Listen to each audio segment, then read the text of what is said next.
ہمارے لیے آج کی انجیل مقدس لوکا سے اس کا 7واں باب اور اس کی پہلی 10 آیات میں یوں مرقوم ہے: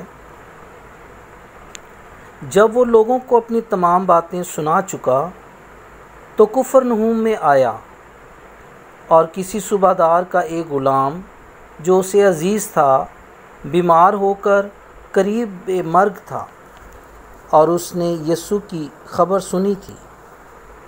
اس نے یہودیوں کے کئی بزرگوں کو اس کے پاس بھیج کر اس سے عرض کی کہ آ کر میرے غلام کو شفا بخش۔ اور انہوں نے یسوع کے پاس آ کر اس کی بڑی منت کر کے کہا کہ وہ اس لائق ہے کہ تو اس پر یہ احسان کرے، کیونکہ وہ ہماری قوم کو پیار کرتا ہے اور ہمارا عبادت خانہ اسی نے بنوایا ہے۔ تب یسوع ان کے ساتھ چلا اور ہنوز گھر سے دور نہ گیا تھا کہ صوبہ دار نے رفیقوں کی معرفت اسے کہلا بھیجا کہ آئے خداوند، تکلیف نہ کر، کیونکہ میں اس لائق نہیں کہ تو میری چھت کے نیچے آئے۔ اسی سبب سے میں نے اپنے آپ کو بھی اس لائق نہ سمجھا کہ تیرے پاس آؤں، بلکہ صرف بات ہی کہہ دے تو میرا غلام شفا پائے گا۔ کیونکہ میں بھی ایسا آدمی ہوں جو دوسرے کے اختیار میں ہوں، اور سپاہی میرے ماتحت ہیں۔ جب میں ایک سے کہتا ہوں جا تو وہ جاتا ہے، اور دوسرے سے کہ آ تو وہ آتا ہے، اور اپنے غلام سے کہ یہ کر تو وہ کرتا ہے۔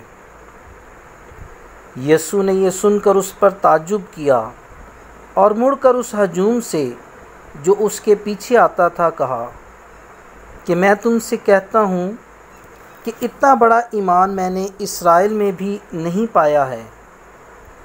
اور وہ جو بھیجے گئے تھے جب گھر میں پھر آئے تو اس غلام کو تندرست پایا۔ انجیل مقدس کے وسیلے سے ہماری خطائیں معاف کی جائیں۔ اے مسیح، تیری ستائش ہو۔ مسیح خدا میں میرے عزیزو، فادر مینول زیرمانی آج کی انجیل مقدس پر دھیان و گیان کے ساتھ انگلینڈ سے آپ کے ساتھ مخاطب ہے۔ آج کی انجیل مقدس لوکا کے مطابق ہے، اور مقدس لوکا پیشہ کے اعتبار سے ڈاکٹر تھا۔ اپنی انجیل مقدس میں وہ خصوصی طور پر خداوند یسوع مسیح کے شفا کے کام کو پیش کرتا ہے۔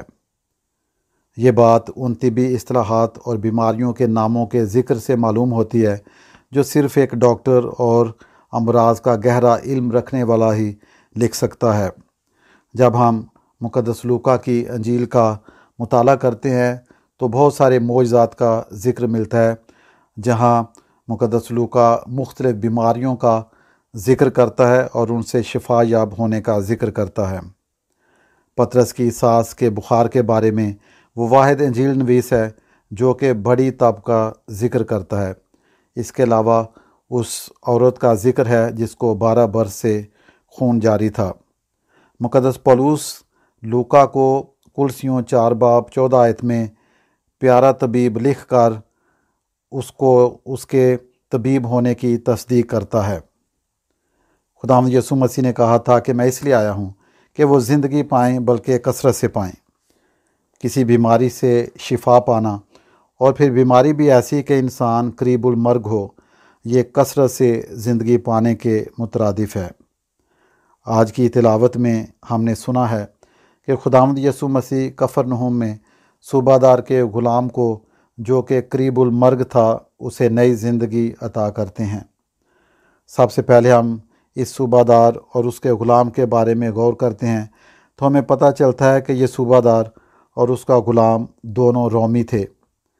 یہودی رومیوں کو غیر قوم کہہ کر پکارتے تھے اور ان کے ساتھ کسی طرح کا تعلق نہیں رکھنا چاہتے تھے۔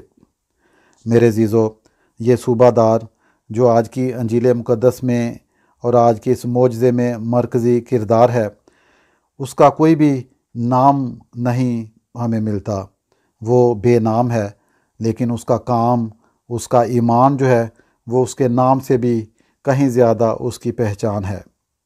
ہم صرف اتنا جانتے ہیں کہ وہ صوبہ دار تھا۔ رومی حکومت میں صوبہ دار ایسا سپاہی ہوتا تھا جس کے ماتحت 100 سپاہی ہوتے تھے، اور اس کا کام اس بات کو ممکن بنانا ہوتا تھا کہ جو احکامات اسے اعلیٰ افسران سے ملیں اس کے ماتحت سپاہی ان احکامات کی تعمیل کریں۔ رومی حکومت میں اس شخص کو صوبہ دار مقرر کیا جاتا جو کہ بہادر اور سخت مزاج ہوتا، تاکہ وہ اپنے ماتحت سپاہیوں سے کام لے سکے۔ یہ صوبہ دار خداوند یسوع مسیح سے کبھی بھی نہیں ملا تھا۔ اس نے صرف سنا تھا کہ خداوند یسوع مسیح معجزات کی قدرت رکھتے ہیں۔ اس صوبہ دار کا ایمان بہت پختہ تھا۔ وہ اس بات پر یقین رکھتا تھا کہ اگر خداوند یسوع مسیح اپنا اختیار استعمال کرتے ہوئے کہہ ہی دیں گے تو اس کا غلام شفا یاب ہو جائے گا۔ اس دور میں، اور جیسا ہم جانتے ہیں کہ آج کے دور میں بھی، غلاموں کے ساتھ بہت برا سلوک کیا جاتا ہے۔ مالک اور غلام کے درمیان ایک بہت بڑی خلیج حائل ہوتی ہے، اور کسی بھی طرح سے ان کے درمیان پیار اور محبت کا تعلق جو ہے وہ ہمیں نہیں ملتا۔ یہ صوبہ دار باقی مالکوں سے مختلف ہے۔ یہ رحم اور محبت سے بھرا ہوا ہے۔ اس نے جب دیکھا کہ اس کا ایک وفادار غلام موت کے قریب ہے تو اس نے اس کی فوری ضرورت کو محسوس کرتے ہوئے، ایمرجنسی کو محسوس کرتے ہوئے خداوند یسوع مسیح کے پاس لوگ بھیجے تاکہ اس کا غلام شفا پائے۔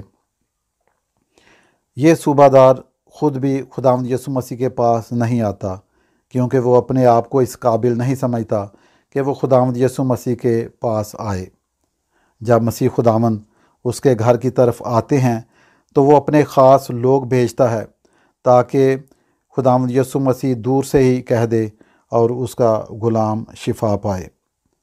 وہ خداوند یسوع مسیح کو اپنے رفیقوں کے ذریعے یہ پیغام بھجواتا ہے کہ اے خداوند، تکلیف نہ کر، کیونکہ میں اس لائق نہیں کہ تو میری چھت کے نیچے آئے، بلکہ صرف بات ہی کہہ دے تو میرا غلام شفا پائے گا۔ میرے عزیزو، یہ صوبہ دار اپنی ذاتی ضرورت کے لیے تگ و دو نہیں کر رہا، بلکہ اپنے غلام کے لیے، اس کی نئی زندگی کے لیے پختہ ایمان رکھتا ہے اور کوشش کرتا ہے تاکہ وہ کسی بھی طرح سے شفا یاب ہو سکے۔ آج کی انجیل مقدس میں اس صوبہ دار کا غلام ایک طرف تو بے نام ہے، اس کا کوئی نام نہیں، اور دوسری طرف بالکل خاموش ہے۔ اس کی خاموشی، اس کی آواز اس کا مالک جو صوبہ دار ہے وہ سن سکتا ہے۔ وہ اس کی فوری ضرورت کو بھانپ سکتا ہے اور اس کی خاموشی کو پڑھ سکتا ہے اور اس کی شفا یابی کے لیے کوشش کرتا ہے۔ اپنے مقصد، اپنے کام اور اپنے لیے تو سب ہی کوشش کرتے ہیں، لیکن اس صوبہ دار کی طرح کسی دوسرے شخص کے لیے، اور وہ بھی جو اس کا غلام ہے، فکر کرنا، اس کی فلاح اور شفا کے لیے اتنا پختہ ایمان رکھنا ہمیں سکھاتا ہے کہ نہ صرف ہم اپنے بارے میں فکر کریں بلکہ دوسرے انسانوں کے لیے، اور خاص طور پر جو ہمارے ماتحت ہوں، ان کی فلاح و بہبود اور بہتری کے لیے کام کریں۔ یقیناً اس صوبہ دار کا ایمان انتہائی پختہ ہے۔ خداوند یسوع مسیح خود اس کے ایمان کی تعریف کرتے ہیں اور تعجب کرتے ہیں اور کہتے ہیں کہ اتنا بڑا ایمان میں نے اسرائیل میں بھی نہیں پایا، اور اسی ایمان کی بدولت صوبہ دار کا غلام شفا پاتا ہے اور اسے خداوند یسوع مسیح نئی زندگی عطا کرتے ہیں۔ اس صوبہ دار کے بارے میں جو کہ جس کا آج ہم ذکر سنتے ہیں، اس کے الفاظ ہمیشہ کے لیے امر ہو گئے ہیں، کیونکہ ہم پاک ماس کی قربانی میں اس کے الفاظ کو دہراتے ہیں اور ہم کہتے ہیں، اے خداوند، میں اس لائق نہیں کہ تو میرے ہاں آئے، لیکن صرف کہہ ہی دے تو میری روح شفا پائے گی۔ میرے عزیزو، آج کی انجیل مقدس ہمارے لیے عملی پیغام رکھتی ہے اور ہمیں اس بات کی طرف مائل کرتی ہے کہ ہم زندگی اور شفا کی طرف توجہ کریں۔ ہم اپنا بھروسہ زندہ یسوع پر رکھیں۔ وہ رحم سے بھرا ہوا خدا ہے، وہ ہماری ضروریات سے واقف ہے، اس کے پاس کثرت سے زندگی اور شفا ہے۔ وہ ہمیں کثرت سے شفا اور زندگی دینا چاہتا ہے۔ آج کی انجیل مقدس ہمیں سکھاتی ہے کہ ہم دوسروں کی خوشی، زندگی اور بہتری کے لیے فکر کریں۔ جب ہم دوسروں کا بھلا کرتے ہیں تو خدا خوش ہوتا ہے اور ہمیں برکات عطا کرتا ہے۔ ہم صوبہ دار سے یہ سیکھتے ہیں کہ ہم حلیم، فروتن اور عاجز ہوں۔ حلیمی، فروتنی اور عاجزی میں خدا کی قدرت کام کرتی ہے۔ اس صوبہ دار سے ہم یہ بھی سیکھتے ہیں کہ ہم دوسروں کی ضروریات کو بتائے بغیر بھی پورا کر سکتے ہیں۔ ہو سکتا ہے کہ صوبہ دار کے غلام کو خداوند یسوع مسیح کے بارے میں معلوم بھی نہ ہو، لیکن صوبہ دار کا ایمان اس کے غلام کے لیے شفا کا وسیلہ بن جاتا ہے۔ اچھے شخص کی گواہی دوسرے لوگ دیتے ہیں۔ خداوند یسوع مسیح کو صوبہ دار کے بارے میں بتایا جاتا ہے کہ وہ ایک اچھا شخص ہے۔ یہودیوں کے بزرگ اس بات کی گواہی دیتے ہیں کہ وہ یہودیوں سے پیار کرتا ہے اور ان کا عبادت خانہ بھی اسی نے بنوایا ہے۔ اس گواہی سے ہمیں معلوم ہوتا ہے کہ یہ صوبہ دار نیک دل انسان تھا۔ وہ مذہبی ہم آہنگی کا خواہاں تھا۔ وہ رومی افسر ہے لیکن یہودی لوگوں سے پیار کرتا اور ان کی عبادت گاہ کو بنواتا ہے۔ میرے عزیزو، آئیں زندگی کی تمام مشکلات اور بحرانوں میں ہم ہمیشہ زندہ یسوع پر بھروسہ کریں۔ وہ ہمارا حقیقی طبیب اعظم ہے جو کہ قدرت رکھتا ہے اور ہمیں ذہنی، جسمانی اور روحانی شفا عطا کرتا ہے۔ آمین۔